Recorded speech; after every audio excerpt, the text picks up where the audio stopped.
The portrait shattered against the marble floor of Chinit's throne room, and his son's scream tore through the silence like a blade through silk. "She's not in this. Where is she? Where's Mama?" The Alpha King's smile died on his lips. He'd been staring at the painting, himself, his new bride Laoden of House Fionpar, and little Ronan between them, all rendered in gold leaf and crushing perfection. Family. Future. Everything the royal decree demanded. Everything except the truth.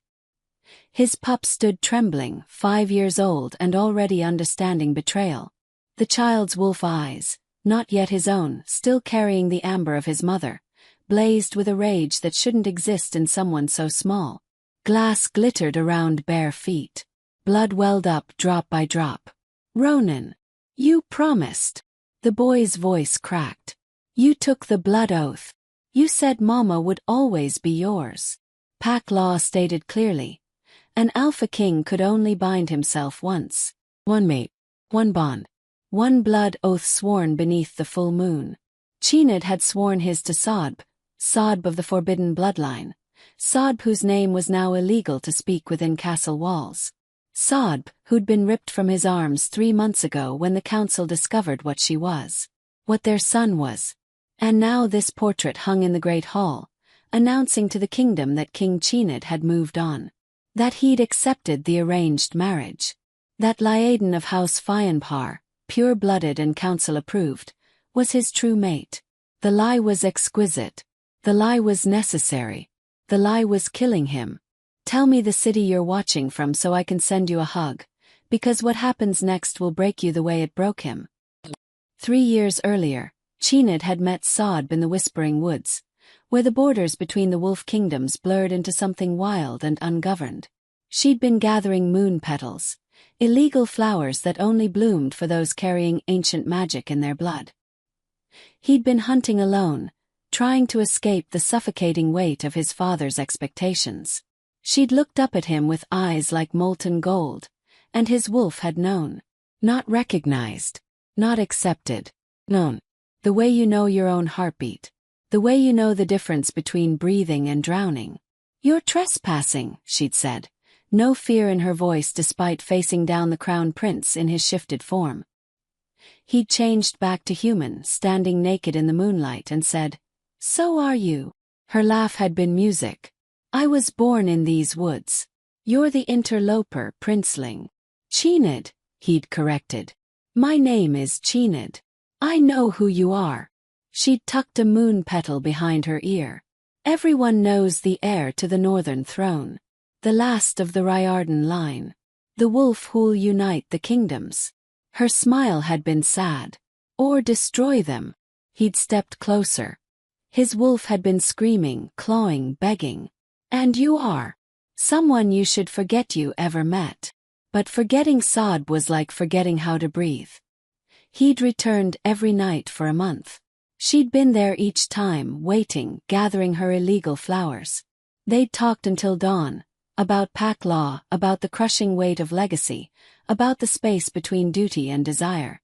She told him stories about the old ways, before the council had seized power, when wolves ran free and mated for love rather than political advantage.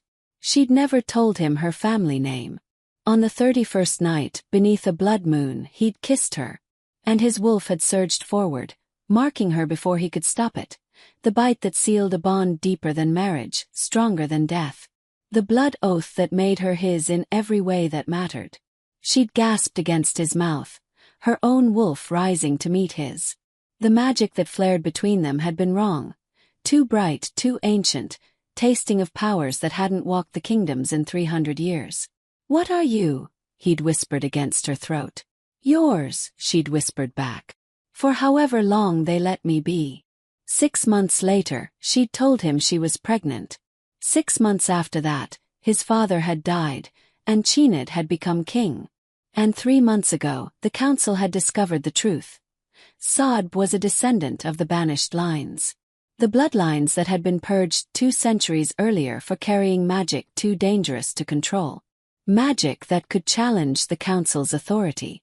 Magic that could wake the old gods. Magic that was now running through his son's veins. They'd taken her in the night. 20 council guards, silver chains, cold iron. Ronan had screamed himself hoarse. Cheened had killed 4 guards before they'd subdued him with enough poison to down an elephant. When he'd woken, Sodb was gone. And the royal decree was waiting on his desk. By order of the High Council, King Cheened of House Riordan will dissolve his unlawful bond and accept a sanctioned mate within 1 lunar cycle. Failure to comply will result in abdication and execution. The child of the Forbidden Union will be evaluated for corruption. Evaluated. As if his son was a piece of meat. Liaden had arrived 2 weeks later, beautiful and cold, carrying the weight of 5 noble houses behind her. The council's choice. The perfect queen. "I know you don't love me," she'd said during their first private meeting. Her voice had been surprisingly gentle. "I know this is political. But I'll be kind to your son. I'll never try to replace her." He'd wanted to hate her. She'd made it impossible. The wedding had been yesterday. He'd spoken the vows with Sodba's name carved into his heart. He'd placed the crown on Liaden's head while imagining it was Sodba's dark curls beneath the silver. He'd smiled for the kingdom while dying inside. And this morning the portrait had been delivered. Ronan had taken one look at it and known. Children always know. "Clean this up," Cheened ordered the servants, his voice raw. He knelt beside his son, trying to lift the boy. "Ronan, you're bleeding. Don't touch me." The pup scrambled backward, leaving bloody footprints on white marble. "You're a liar. You said the blood oath was forever. You said mates were sacred. They are. Then where is she? Where's Mama?" The servants had frozen, clearly unsure whether to stay or flee. Cheened could feel their stares, their judgment. By tomorrow, every wolf in the kingdom would know the king's son had rejected the new queen. That the child of the forbidden bloodline had called his father a liar in front of witnesses. The council would hear about this within the hour. "Ronan." He kept his voice level, alpha command bleeding through despite his intentions. "Your mother is dead." The boy's voice broke. "Did you kill her? Did you kill Mama so you could have her?" The accusation hit like a silver bullet to the chest. "No." Cheened's hands were shaking. "No, I would never." "Then bring her back." Ronan was crying now, his small body racked with sobs. "Use your alpha power. Make them give her back. If only it were that simple. If only alpha power could override the council. If only loving someone was enough to keep them safe." "I can't," Cheened whispered. The admission tasted like ash. "I'm sorry. I can't." "Then you're not a real alpha." Ronan's words were quiet now, devastatingly calm. Real alphas protect their mates. Real alphas don't break blood oaths. Mama told me. Your mother said you were the strongest wolf she'd ever met. Said you'd burn down kingdoms for her.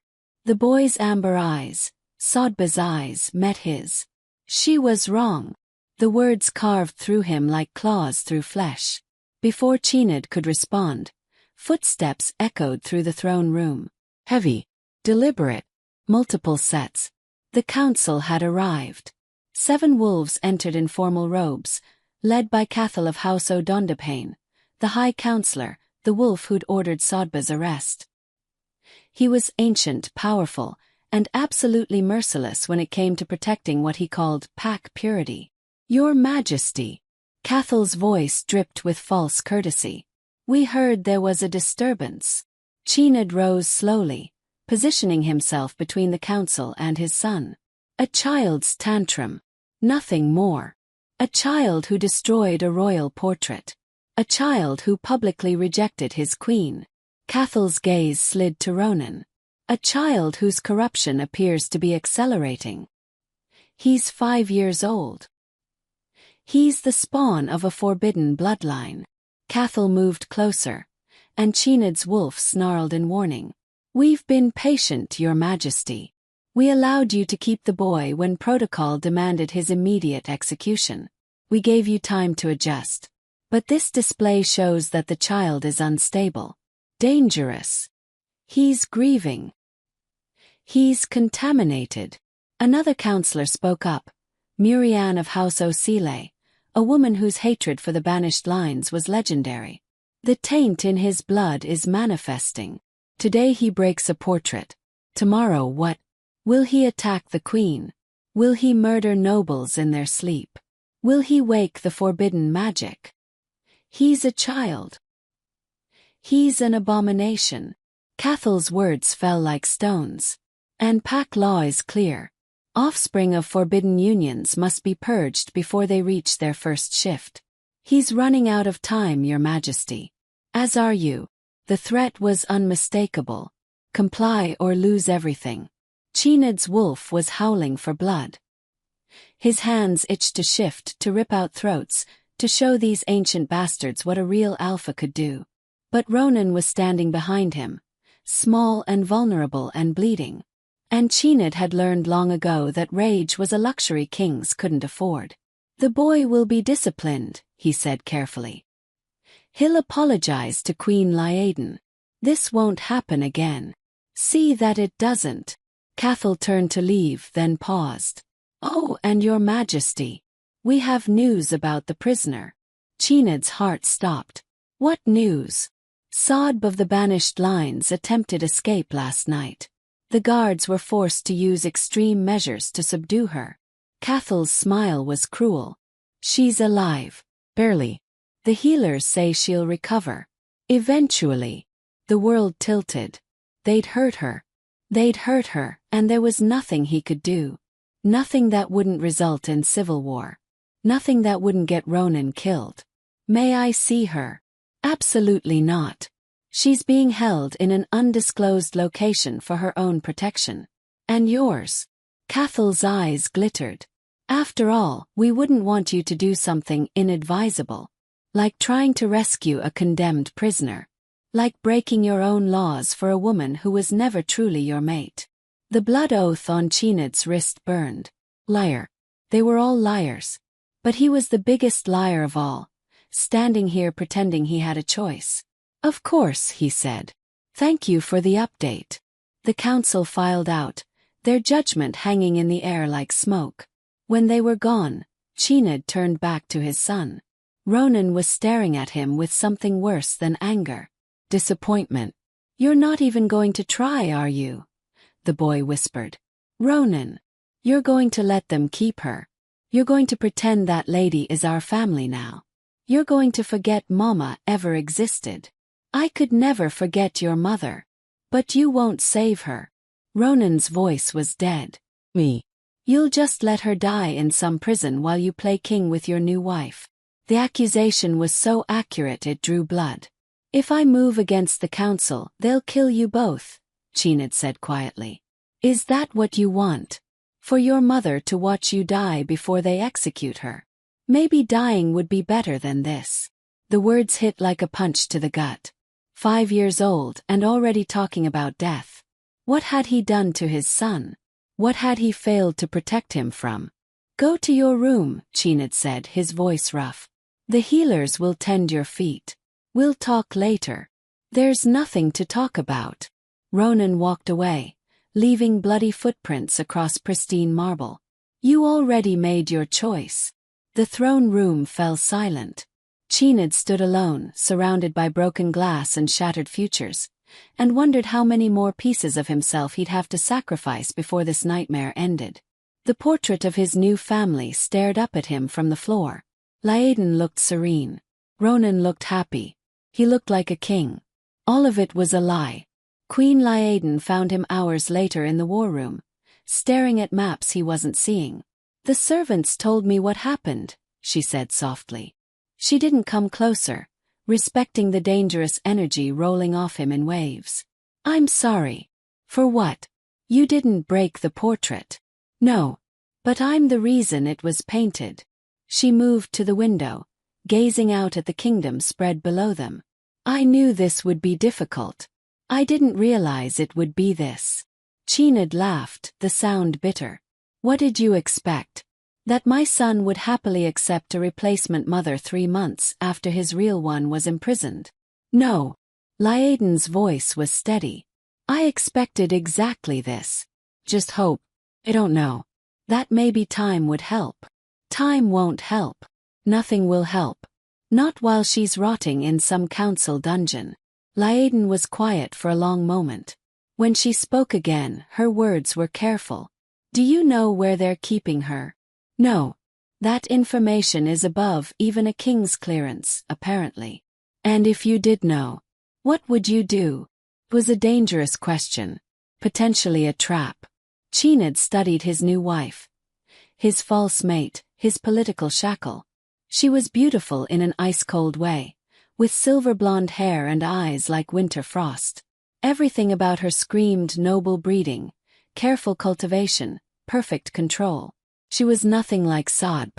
Sadb had been wild, fierce, all fire and fury and untamed magic.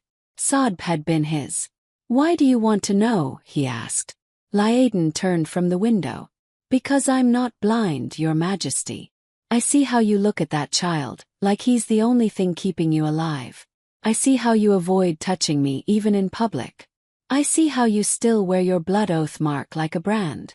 She gestured to his wrist, where Sadba's name was carved in ancient script, visible only to other wolves. You're dying by inches. And a dead king serves no one. The council is afraid, she interrupted. Why else would they move so aggressively against one woman? Why else would they demand you take a new mate within weeks instead of the traditional mourning year? She stepped closer. They're terrified of her. Of what she represents. She's from a banished line. Of course they're afraid. No. Laeden's voice dropped. They're afraid of what she could do. What her bloodline could wake.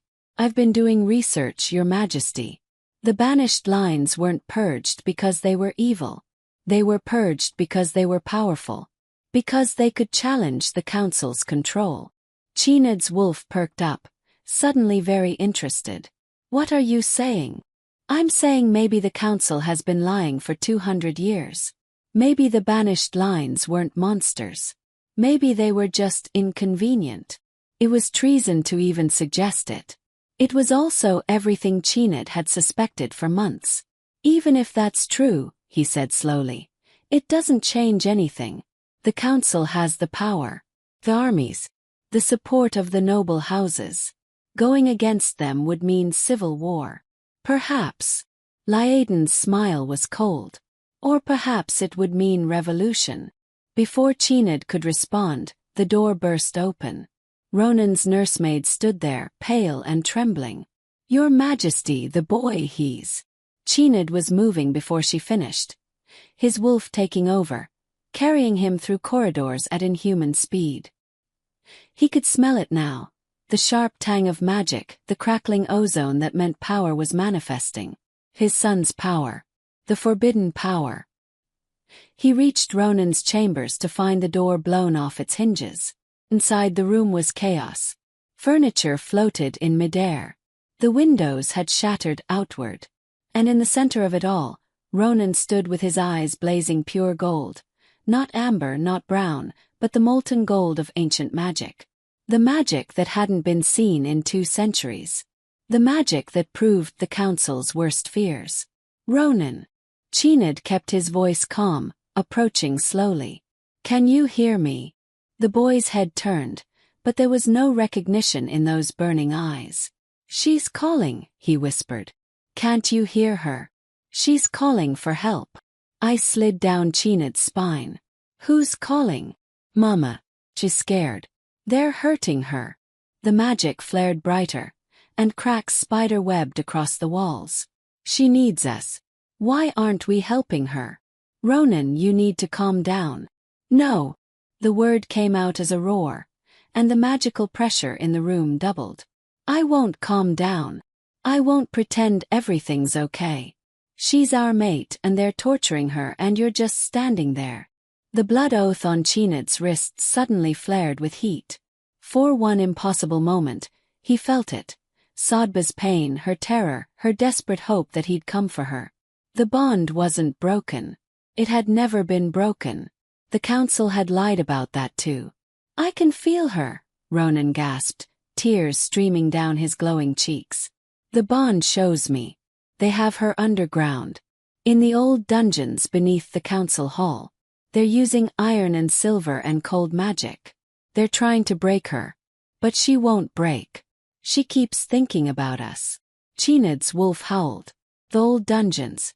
He knew where those were. Had explored them as a child, before his father declared them off-limits. Had memorized the tunnels, the secret passages, the ways in and out. He could get to her. He could save her. And in doing so, he'd start a war that would destroy the kingdom. Ronan, he said carefully. I need you to listen to me. Why? So you can tell me more lies. The boy's power pulsed. I know what you're thinking. I can feel it through the bond.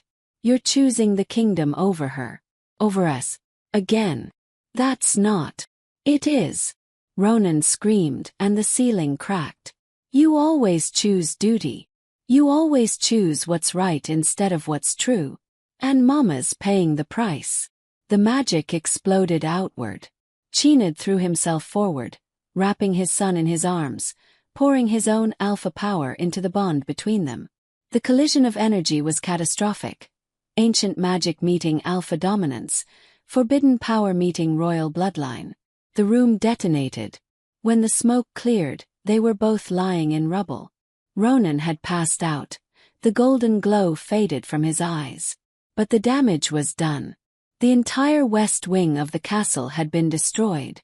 And standing in the doorway, surrounded by council guards, was Cathal. Well, the High Counselor said softly. I'd say that confirms our concerns about corruption, wouldn't you? They took Ronan. Chinid fought. Of course he fought. He shifted fully. His massive wolf form tearing through council guards like paper. He killed 3 before they brought him down with silver nets and poison darts. He kept fighting even as his vision blurred, even as his wolf form faltered, even as human consciousness reasserted itself. He fought until his son was gone. When he woke, he was chained in his own throne room. The council stood before him in formal judgment formation. Behind them, the noble houses had gathered. Dozens of wolves, all watching with hungry eyes. Some looked sympathetic. Most looked eager. They'd been waiting for this. For the moment the king showed weakness. For the excuse to take his power. Laedan stood off to the side. Her face carefully neutral. She caught his eye briefly, and something passed between them. A warning. Promise. He couldn't tell. King Chinid of House Riordan, Cathal intoned. You stand accused of harboring a corrupted bloodline, of allowing forbidden magic to manifest under your roof, and of failing to protect your kingdom from supernatural threat. How do you answer these charges? Where is my son? Chinid's voice was a growl. The child is being evaluated. He's 5 years old. He destroyed an entire wing of the royal castle. Miriam stepped forward. He manifested powers that haven't been seen since the purge. He is a walking catastrophe, and you've done nothing to control him. Because there's nothing to control. He's a child who misses his mother. His mother is a criminal, Cathal said coldly. A descendant of traitors. A carrier of corrupted blood. She should have been executed the moment we discovered what she was. Then why wasn't she? Chinid snarled. Why keep her alive? Why lock her away instead of killing her? What are you afraid of? The question hung in the air. Cathal's expression flickered. Just for a moment, but it was enough. They were afraid. Laedan had been right. The prisoner is being kept alive for research purposes, Cathal said finally. Her bloodline contains genetic markers we need to understand. Once we've extracted what we need, she'll be disposed of humanely. Research. Chinid's laugh was broken. You're torturing her for research. We're protecting the kingdom. You're protecting your power. He lurched against his chains. The banished lines were never evil. They were just stronger than you. And you couldn't stand the idea of wolves you couldn't control. Careful, Your Majesty. Cathal's voice was pure ice. You're dangerously close to treason. I crossed into treason the moment I swore a blood oath to Sodb. We both know it. The only question is whether you have the balls to execute a sitting king. Silence. The noble houses shifted nervously. Executing a king would require a full council vote and support from at least 3 of the 5 major houses. It was possible but messy. The kind of mess that could destabilize the entire kingdom. We don't want to execute you, Murianne said carefully. We want you to see reason. The child must be put down before his corruption spreads. The prisoner must be eliminated. And you must commit fully to your sanctioned mate and produce legitimate heirs. Legitimate? Chinid's voice was hollow. As if my son isn't legitimate. As if the blood oath means nothing. It means everything, Cathal said. Which is why it must be severed. It can't be severed. Blood oaths are eternal. Not if one party is dead. The words fell like an axe.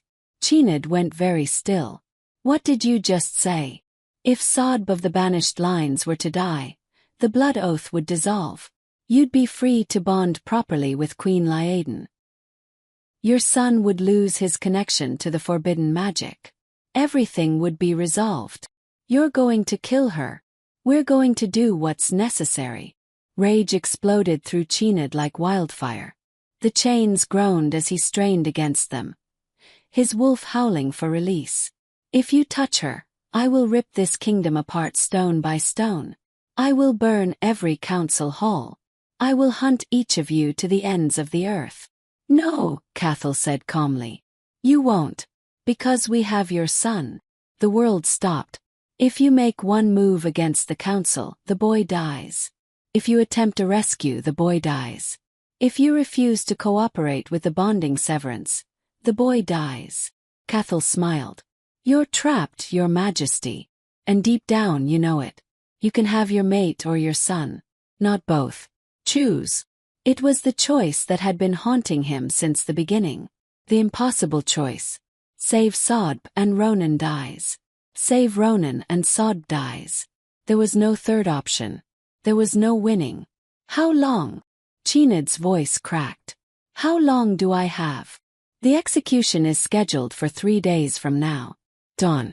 You're welcome to attend, though we don't recommend it. Watching one's blood oath severed is apparently unpleasant. 3 days. 72 hours. And then Sodb would be gone, and part of him would die with her, and he'd be left to raise their son alone while pretending to love a woman he barely knew. May I see her? He whispered. Before. May I say goodbye? No. Cathal's voice held no mercy. That privilege was forfeited when you chose treason. The chains were removed. The council filed out. The noble houses dispersed, already gossiping about the king's public humiliation. Lyaden remained. She approached slowly, and for the first time since their wedding, she touched him, just her hand on his shoulder, light and careful. I'm sorry, she said. Why? You're getting what you wanted. A king who actually acts like your mate. That's not what I wanted. Her voice was sad. I wanted to help. I wanted to give you a way out. I failed. Chinid looked up at her. This ice-cold queen who'd been forced into his life. Why do you even care? Because I know what it's like to love someone you can't have, she said softly. And I know what the council is capable of when that love threatens their control. She squeezed his shoulder once, then let go. 3 days isn't much time. But it's not 0. Use it wisely. She walked away, leaving him alone in his throne room. Alone with his impossible choice. Alone with his breaking heart. The blood oath on his wrist pulsed. Still alive, still connected, still binding him to a woman he couldn't save. Sodb, he thought desperately.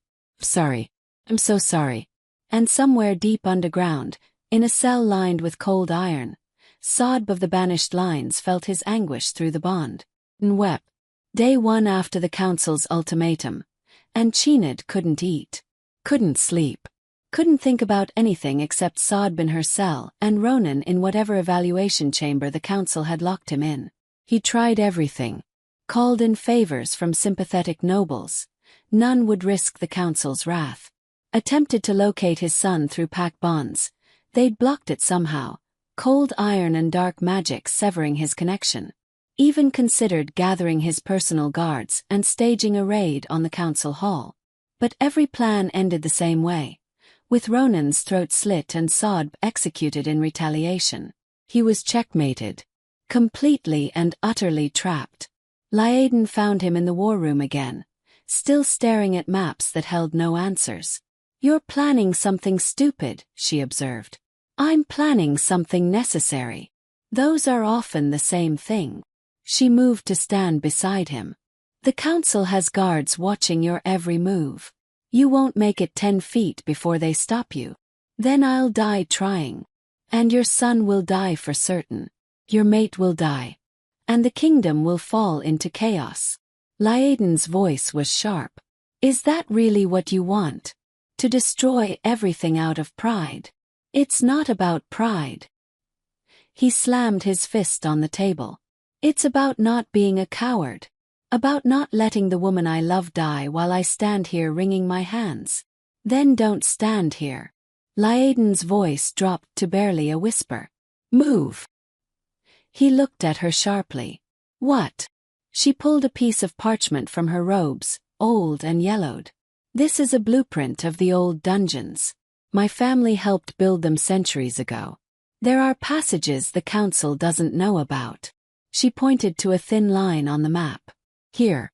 A tunnel that leads from the catacombs beneath the chapel to the holding cells. It's narrow, dangerous, and almost certainly trapped. But it exists." Chinad's heart was suddenly pounding. "Why are you showing me this?" "Because I told you. I know what it's like to love someone you can't have." Her smile was bitter. "Before they selected me for this marriage, I had someone. His name was Fiacra. He was a warrior, lower born, completely inappropriate for a noble daughter." She touched the map gently. "The council found out. They gave me the same choice you're facing now. Marry you or watch him die." "What happened to him?" "I married you." Her voice broke. "And they killed him anyway. Said he was a loose end. A potential complication." Tears glittered in her ice-blue eyes. "They made me watch. Said it would teach me about loyalty." Silence stretched between them. "I'm sorry," Chinad said finally. "Don't be. Be smart." She pressed the map into his hands. "Save her. Save your son. And then burn the council to the ground. For both of us. If I do this, you'll be implicated. They'll know you helped. Let them." Laedan's smile was as cold as winter. "I'm tired of being their puppet. Tired of pretending their authority is legitimate. If you're starting a revolution, Your Majesty, consider me your first recruit." She left before he could respond. Chinad stared at the map, his mind racing. It was insane. The tunnel would be trapped, guarded, or possibly collapsed.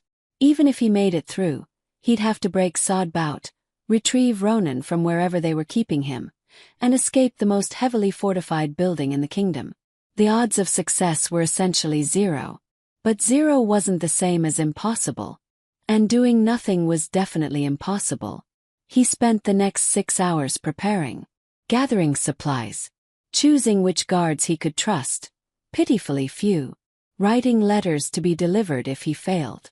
One to Ronan explaining everything, one to Laedan thanking her, one to the kingdom, apologizing for what he was about to do. At midnight he made his move. The chapel was empty at this hour, dark and cold. He found the entrance to the catacombs behind the altar, hidden by a stone that only moved when you pressed the wolf's head carved into the wall.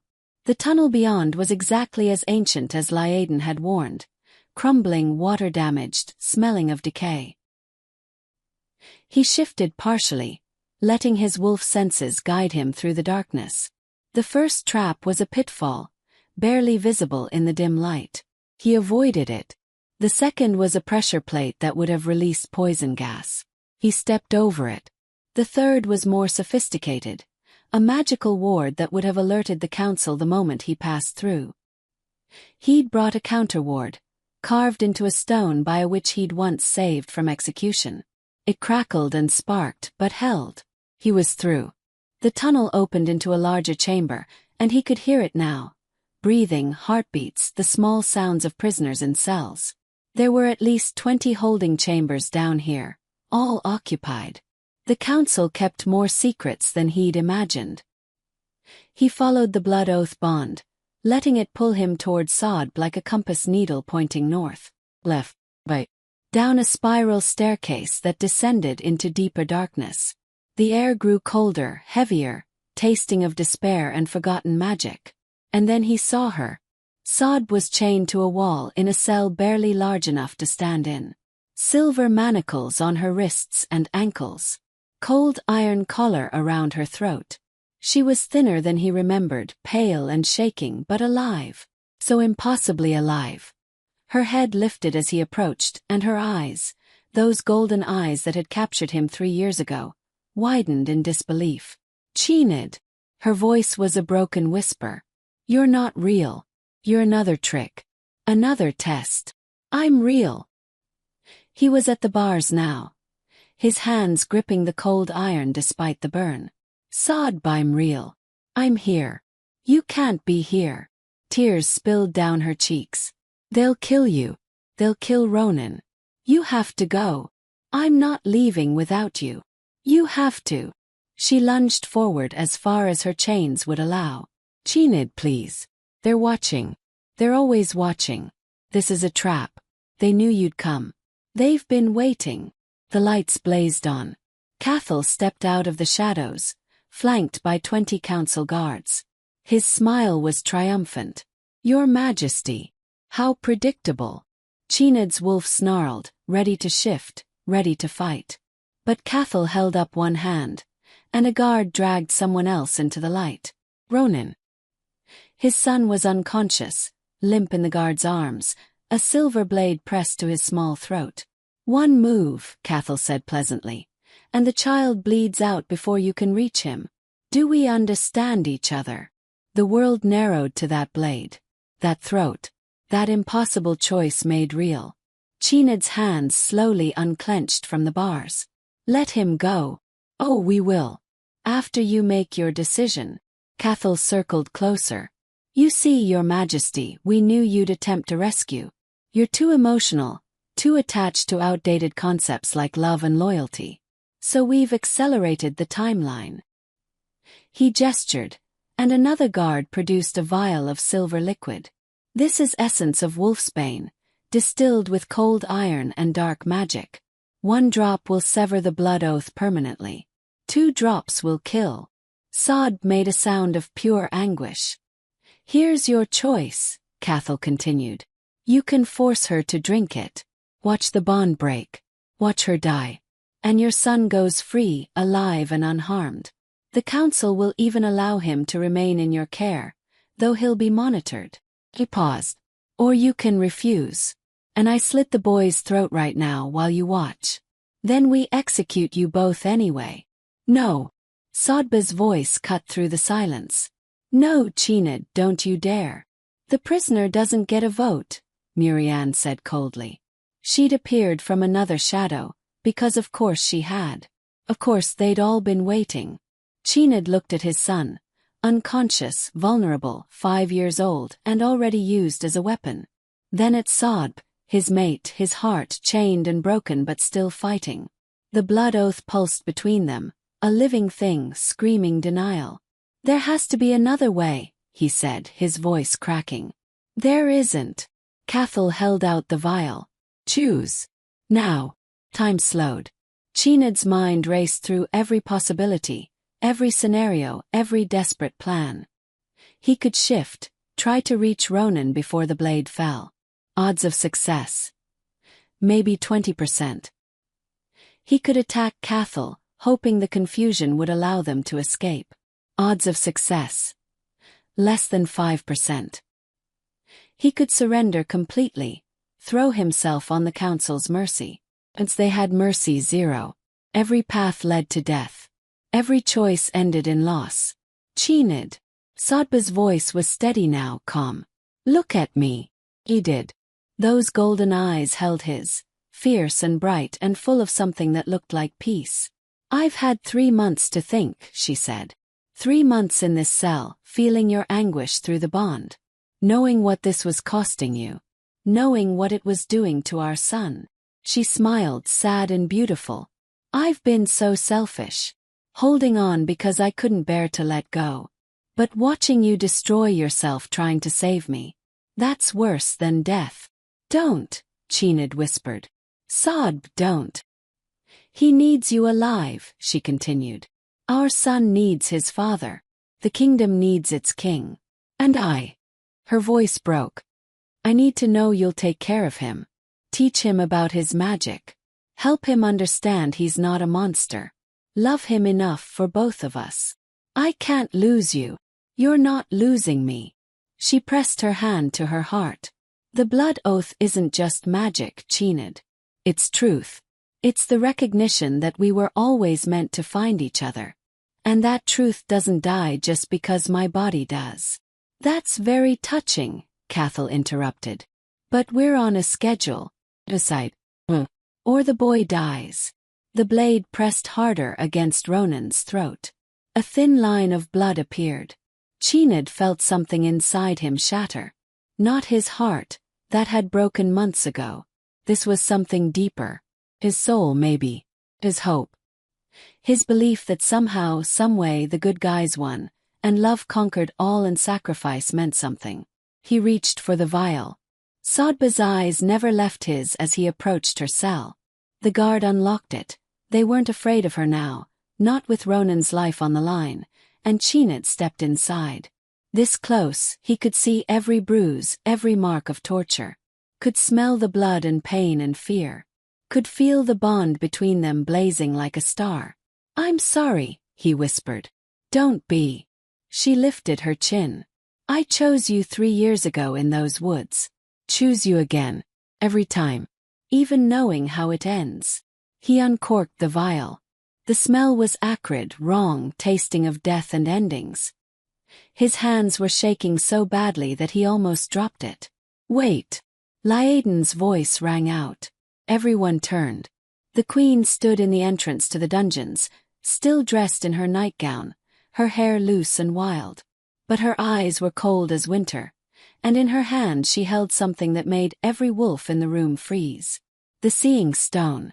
An artifact from before the Purge, one of the few remaining relics that could show truth through illusion, reveal lies beneath oaths, and expose corruption hidden by power. It had been locked in the royal vault for 200 years. Laeden had stolen it.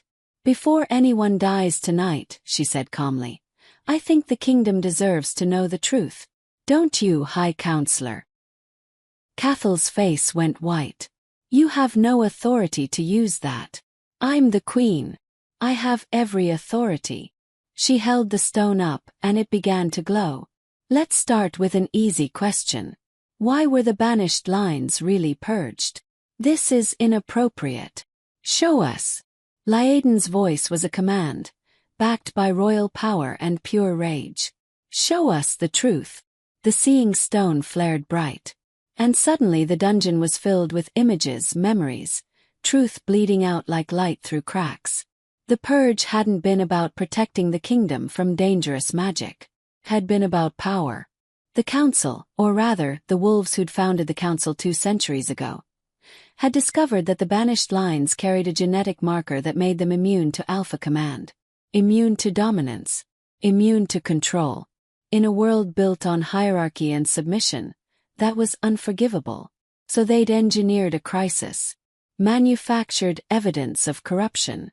Convinced the kingdoms that the banished lines were monsters who needed to be eliminated. And they'd slaughtered thousands, all to maintain their grip on power. The current council knew. Course they knew. They'd inherited the lie and perpetuated it, because admitting the truth would mean losing everything. The images faded. Silence filled the dungeon.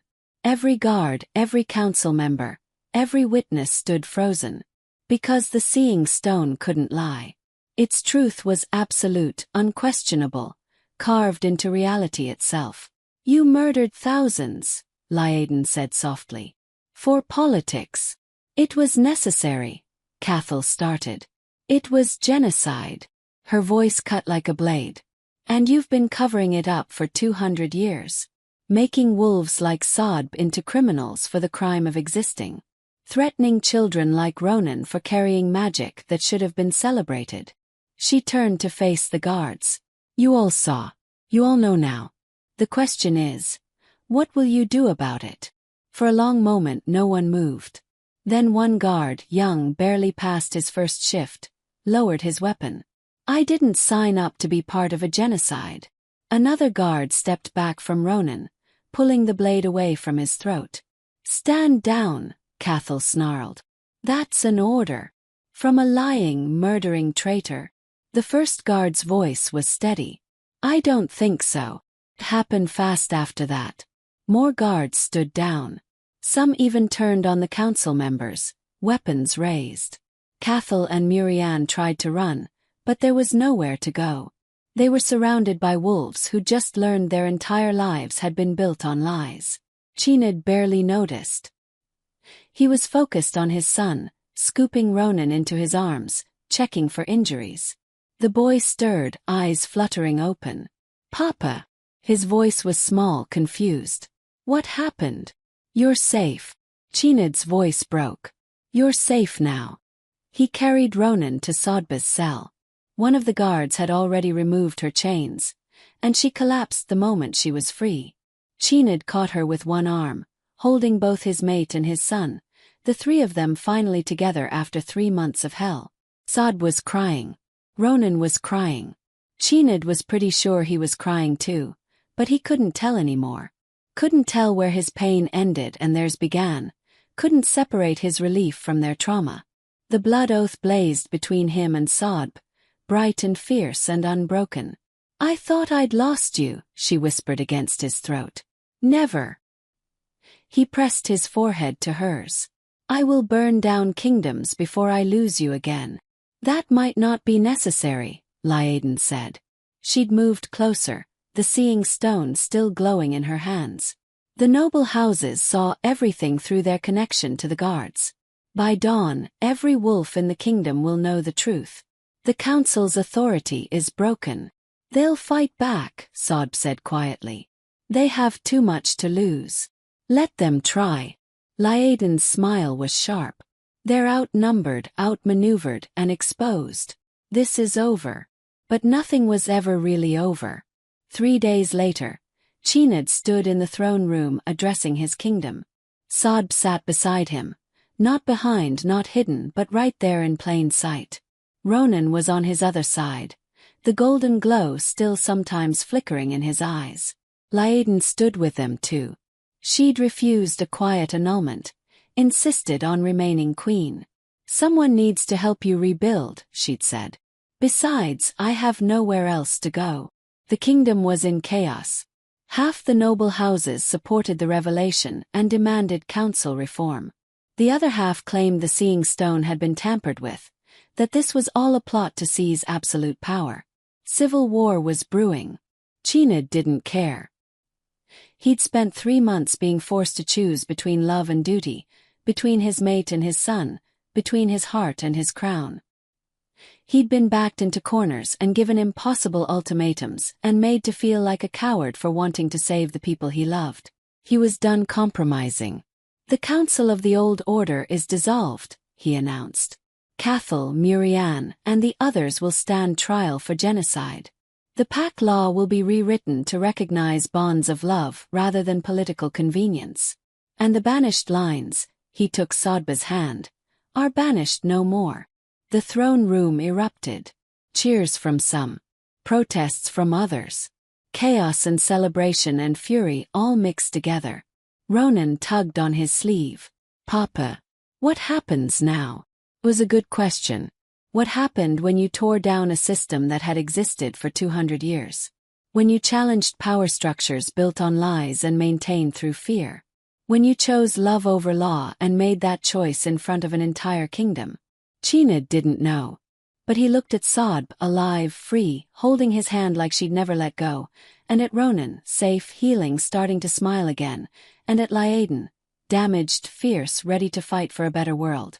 And he thought maybe, just maybe, the answer didn't matter. Because some things were worth fighting for, even if the fight never ended. Some loves were worth dying for, even if death wasn't required. Some truths were worth speaking, even if they shattered everything. The blood oath on his wrist pulsed, warm and alive. Sod squeezed his hand. Ronan's eyes flashed gold. And somewhere in the shadows beyond the throne room, a figure watched, waiting. Because the council might have fallen, but the power they'd been protecting the kingdom from, the ancient magic, the old gods, the forces that had been sleeping for 2 centuries, was starting to wake. And Ronan, with his forbidden bloodline and impossible power, was the key to either saving the world or ending it. The portrait of Chinid's new family lay shattered in the royal archives, never to be displayed. But the real family, messy, damaged, forged in fire and blood and impossible choices, stood together in the throne room, ready for whatever came next. Even if what came next destroyed them all.